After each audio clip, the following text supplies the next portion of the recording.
Salut les tchoubous, je suis super content de vous retrouver. Une fois encore, vous avez été formidables. Je sais pas comment le dire autrement. Il y a à nouveau eu plein de gens qui très très gentiment ont contribué sur ma page Tipeee et du coup, voilà, on se retrouve pour un gros unboxing parce que voilà, double Bellaminette pour les gens qui sont venus m'encourager au mois de septembre. Et, euh, et j'ai assez envie de vous, parce que voilà, ça me fait super plaisir, et j'ai vraiment envie de vous raconter une petite anecdote. C'est un peu pathétique au début, mais je vous rassure, ça finit bien. Une anecdote du temps jadis, du temps où je faisais déjà des béaminettes pour des magazines, j'en faisais pas mal à l'époque. Et c'était il y a suffisamment longtemps pour que ce soit l'époque où, comment dire, il n'y avait pas encore de concurrence vraiment sur les opérateurs téléphoniques. Hein. Quand on voulait avoir une ligne fixe pour téléphoner aux gens, et ben c'était France Télécom ou rien. Et il commençait à y avoir pas mal de gens qui avaient des téléphones mobiles, mais appeler sur les téléphones mobiles, ça coûtait une vraie fortune. Et c'était l'époque où je travaillais quand même pour pas mal de magazines. Il y en avait où ça se passait de manière assez correcte, où les gens étaient réglo, puis il y en avait où il y en avait quand même beaucoup. Où, quand je livrais mes dessins, je savais pas trop si je serais payé ni quand, et des fois c'était assez tendu. Et pendant ce temps-là, bien sûr, voilà, j'avais un loyer à payer, fallait que j'achète les croquettes pour mon chat et tout ça. Et j'avais fait le calcul un jour, par curiosité. Et c'est pas pour vous parler d'histoire de sous, hein, c'est vraiment pour expliquer un truc de fondamental qui me paraît essentiel, et je pense que ça devrait vous intéresser. C'est que j'avais fait le calcul et j'avais réalisé que euh, chaque mois, il fallait que je téléphone à des gens avec qui j'avais livré mon travail et qui l'avaient exploité, qui avaient gagné de l'argent avec, et qui me payaient pas. Et il fallait que je relance les gens 2 fois, 3 fois, 4 fois pour qu'ils se décident finalement à me payer longtemps après la date limite et tout. Et souvent c'était des gens qui avaient des téléphones mobiles, donc ça coûtait une vraie fortune de leur téléphoner. Et j'avais fait le calcul un jour et j'avais réalisé que chaque mois, il y avait une des bélaminettes que je dessinais et qui servait en fait à payer la partie considérable de ma facture de téléphone, la partie qui était consacrée à relancer les gens qui me payaient pas les dessins que je leur avais fait à leur demande. Et donc ça m'a vraiment fait mal au cœur parce que ça veut dire que tous les mois je faisais une belle aminette pour France Télécom en fait. Et je trouvais ça profondément absurde et ridicule parce que voilà, il n'y a pas de raison qu'on paye pas, enfin j'imagine que vous en doutez, mais je le redis, il n'y a pas de raison qu'on paye pas un dessinateur comme on paye un plombier, comme on paye un chauffeur de bus, comme on paye le boulanger. Voilà, c'est des gens qui travaillent pour gagner leur vie. Et pour ces éditeurs, c'était pas évident. Ils payaient leurs salariés, ils payaient les gens qui fournissaient le papier, ils payaient l'imprimeur, ils payaient le diffuseur, etc. Mais les gens qui créaient le contenu, ça pouvait attendre. S'ils n'avaient pas assez de trésorerie à ce moment-là, voilà, plutôt que d'emprunter à la banque, et ben ils empruntaient aux artistes, ce qui est quand même trop rigolo. Bref, c'était juste pour dire que là maintenant, et ben c'est le contraire. C'est-à-dire que et encore une fois, c'est loin d'être une histoire de sous. Ce que je veux dire, c'est que vraiment, je ne vivais pas bien cette absurdité. Et là, c'est le contraire, c'est génial. Je fais des dessins pour des gens à qui je sais que ça va faire plaisir. Et il y en a même qui le disent. Et puis, tous, de toute façon, toutes et tous, vous l'exprimez en m'encourageant pour que j'avance, pour que je fasse ces petits dessins tous les mois. Et il y a cet échange qui est, qui est génial, je le redis, génial au sens premier du terme, c'est-à-dire que ça permet de créer des choses. Et c'est comme, vous voyez, comme dans un concert, il y a un musicien qui joue pour un public, et sa prestation, elle reflète aussi quelque chose de l'enthousiasme du public, du fait qu'il voit, parce que il y est confronté, le fait que les gens, ils sont contents, ça leur apporte quelque chose, ils se disent c'est super d'assister à cette représentation unique, parce que c'est une interprétation en direct, en live, etc. Et ça apporte une énergie vraiment qui nourrit le travail qu'on fait. Et voilà, et donc je me sens un peu comme une rockstar parce que c'est génial d'avoir des gens qui aiment ce que je fais, à qui ça fait plaisir, et d'avoir ce plaisir de le faire pour eux. Et c'est super. Et vraiment, voilà, donc du coup, voilà, je vous applaudis parce que vous êtes formidables. Et vous êtes, voilà, vous êtes un public formidable. Merci, merci, merci d'être là tous les mois, si fidèle, si sympa. C'est vraiment fabuleux. Voilà, désolé pour cette petite mise en scène, mise en situation. Je voulais vous donner un exemple des raisons pour lesquelles quelque chose qui est un peu parlant pour voilà exprimer ce qui est pas facile à expliquer, mais qui est essentiel, c'est que voilà, c'est pas juste un travail pour gagner ma vie, c'est vraiment un échange avec vous. Et c'est drôlement chouette que vous soyez là pour que ce dialogue existe, quoi. C'est géant. Et donc, bah, grâce à vous, et pour vous, et pour mon plus grand plaisir, nous voilà ce mois-ci avec. Alors la dernière fois, j'avais eu droit à un colis avec les deux ex-libris dedans. Là, je sais pas pourquoi, j'ai deux colis.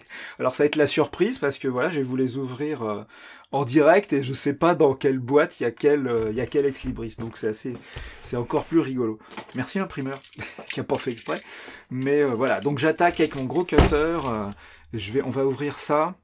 Ça va être carrément la surprise et je suis comme un gamin à Noël parce que je suis drôlement content de. Alors moi je les connais les dessins, mais je suis super content de vous les faire découvrir et, euh, et c'est quand même assez. C'est bon, j'ai eu cette idée que sur le tard, mais voilà, c'est assez marrant à faire. Bref, voilà, première boîte. Alors, hop, le gros bazar en papier, et ben c'est la guest star. C'est le deuxième ex-libris qui a été fait bah, grâce à votre contribution, votre générosité, votre fidélité. Et bah, vous allez le découvrir. Alors, hop, on sort de sa petite boîte. Yaha! Et c'est donc. Je vais enlever la petite bande qu'il y a autour.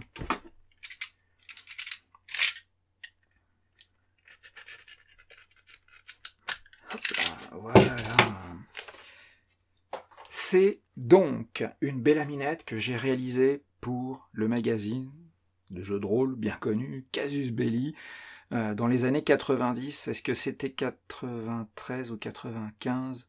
Je sais plus exactement, il faudra que je revérifie. Sinon, on peut la retrouver sur mon site web, hein, dans la rubrique bélaminette presse, je pense. Voilà, il y a Casus Belli, et puis on peut la retrouver dans la collection. Donc c'est une petite indienne, bon un peu caricaturale, avec sa coiffe avec plein de plumes, etc. Mais c'était, je crois, pour illustrer un article sur le jeu Shadowrun, donc dans un univers un peu qui mixait plein de cultures un peu fantastiques. Et donc là il y a un côté un peu steampunk, et donc cette espèce d'indienne du futur. Elle a un œil cybernétique, elle a aussi un truc sur l'oreille, ou alors une espèce d'interface neurale, on sait pas trop. Et voilà, c'était marrant à faire, puis en plus elle a un petit air un peu sévère, elle a ses peintures de guerre et tout, ça rigole pas quoi. Bref, voilà, c'est un dessin que j'avais gardé un très bon souvenir, et qui a pas été vraiment beaucoup revu depuis, donc j'ai pensé que ce serait une bonne idée de l'utiliser pour ce deuxième ex-libris, que vont recevoir donc tous les gens qui m'ont soutenu à partir du niveau de Choubou durant le mois de septembre. Voilà, j'espère que ça vous plaira. Il me reste à le numéroter, signer, préparer les enveloppes et tout, mais voilà, ça va partir très bientôt. Vous allez recevoir ça par la poste avec donc l'autre ex-libris, celui que vous vous attendez peut-être plus à recevoir parce que vous avez suivi la réalisation de l'aquarelle qui a été utilisée pour faire ce tirage limité. Alors, là, je fais cette vidéo assez tard dans le mois. Voilà, c'est essentiellement dû. Bon, j'ai été un peu débordé par plein de choses. Mais c'est aussi que voilà, j'ai mis du temps à faire ce dessin parce que je sais pas, il était difficile à venir. Et puis malgré tout, ça va paraître immodeste, je parais souvent immodeste, je suis désolé, mais j'aime faire ce que je fais, ça me fait vraiment plaisir, et ça me fait d'autant plus plaisir que ça vous plaise aussi à vous, évidemment. Mais voilà, il a été long à venir, mais je suis drôlement content du résultat, et j'ai l'impression, et c'est probablement pour ça que on a atteint ce seuil double bélaminette, il me semble bien que ça a beaucoup plu, et que plein de gens ont réagi très très positivement, donc c'est la petite sorcière d'Halloween. Petite, elle n'est pas si petite que ça. Elle a l'air, elle aussi, elle a l'air un petit air un peu sérieux. On sent qu'il faut pas. Pendant les autres années, j'avais fait aussi pour les ex libris souvent une petite sorcière pour. Enfin, j'en ai fait d'autres avant. C'était plus une ambiance un peu cosplay. On sentait que c'était vraiment une bélaminette déguisée en sorcière. Là, il me semble que l'ambiance est un peu différente. On n'est pas trop dans le cosplay. On a l'impression que c'est une vraie sorcière. Et donc, faut pas l'embêter. Elle a des vrais pouvoirs. Et elle a un vrai petit chat qui est super, qui est complètement admiratif. On sent qu'il est perdu d'amour pour sa sorcière bien aimée. Et donc voilà. Enfin là, en tout cas, le pouvoir de faire flotter les de faire flotter les citrouilles. Et donc voilà, on sent qu'elle est. Il y a du level là, comme on dit. Donc voilà, ça c'est l'autre ex libris que vous allez recevoir par la poste si vous m'avez soutenu au mois de septembre euh, pour ce dessin ambiance Halloween, ambiance sorcellerie, etc. Et j'aime beaucoup ses chaussettes et son chapeau. Elle est trop classe. Et la manière dont sa robe flotte. Alors ça c'était pas de la tarte, hein, c'était d'arriver à gérer les transparences, chose que j'avais déjà un petit peu faite avec Augustine, le dessin que j'avais fait au mois d'août. Et là, voilà, on a à nouveau des transparences, on a plein de reflets qui font qu'on voit pas bien, mais voilà, et elle est bon, et en plus, elle est assez coquine cette sorcière. Donc voilà, une jolie rouquine avec des petites taches de rousseur et des lunettes vertes.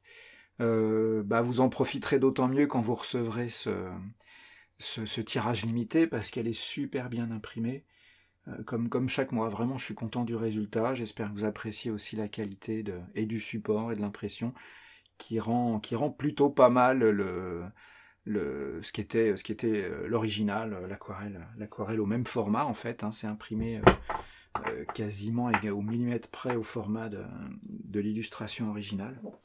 Donc voilà, tout ça, ça va partir très bientôt, une fois numéroté, signé, une fois emballé dans des enveloppes blindées, etc.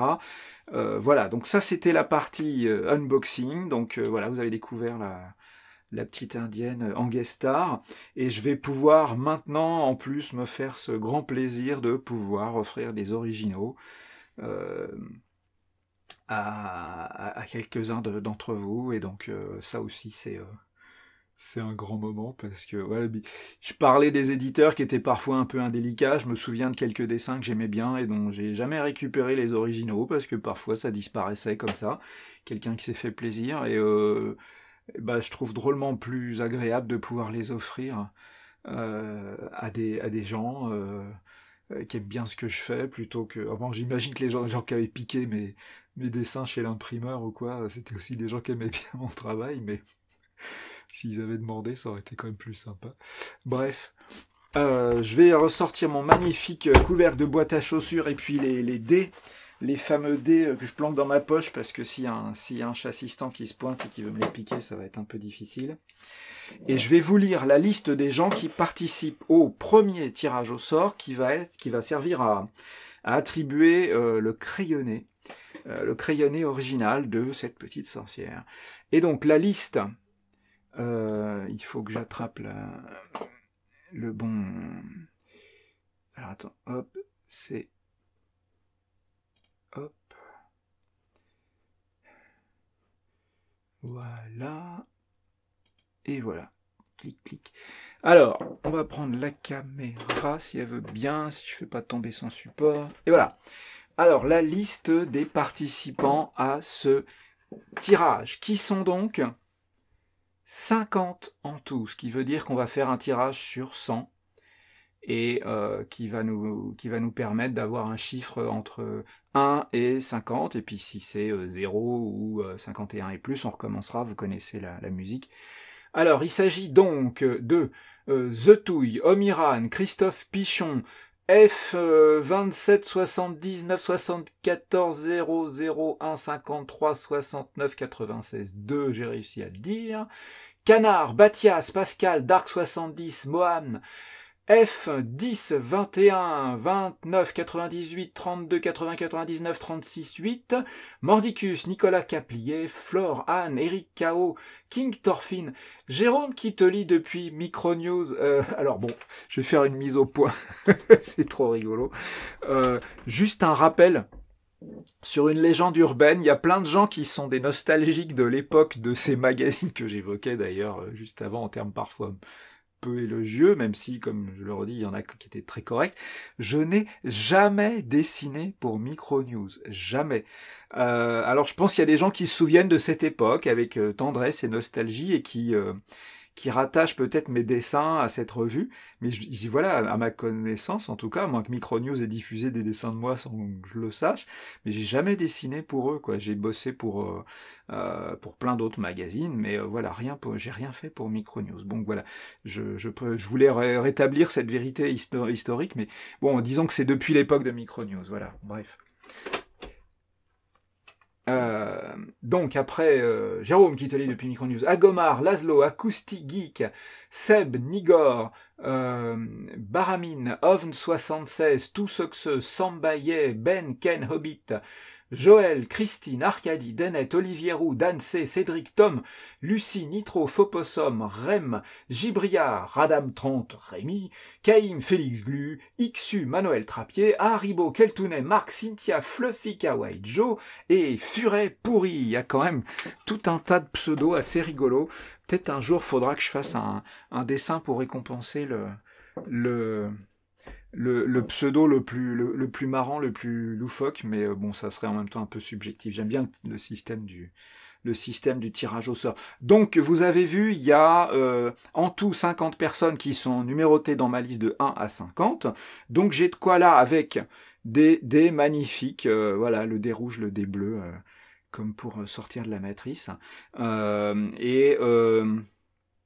On va faire donc avec ça, puisqu'il y a un dé pour les dizaines, et il y en a un autre pour les unités. On a l'équivalent d'un dé 100, et donc on va faire un tirage entre 1 et, que je dise pas de bêtises, ah ça y est, je suis perdu. Entre 0 et 99, voilà, c'est ça.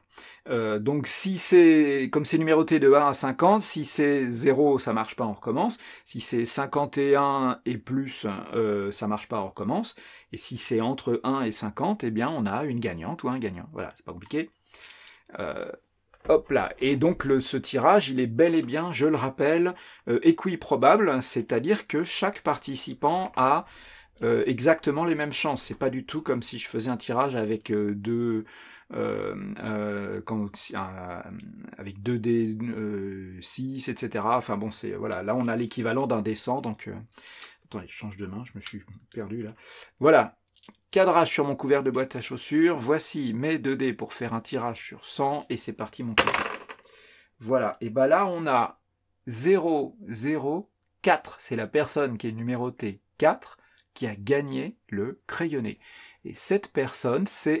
Ah bah voilà, c'est donc... Il va falloir que je le relise en entier, pauvre de moi. Alors, F 27 79 74 00 15 50 non 15 36 99 62. J'ai envie de dire, il ou elle se reconnaîtra. Mais bon, c'est bon, après j'ai le nom et l'adresse postale des gens, je peux leur envoyer le dessin, je range mes dés, on sait jamais s'il y a un chat qui passe par là. Donc voilà, cette personne dont je ne peux plus relire le pseudo a gagné. Ah bah voilà le chat assistant, je vous le montre quand même. Il passait par là. Et petit bonhomme. Voilà. Oui, alors lui, ce qui l'intéresse, c'est les emballages. Hein. Ça, c'est chouette. Hop.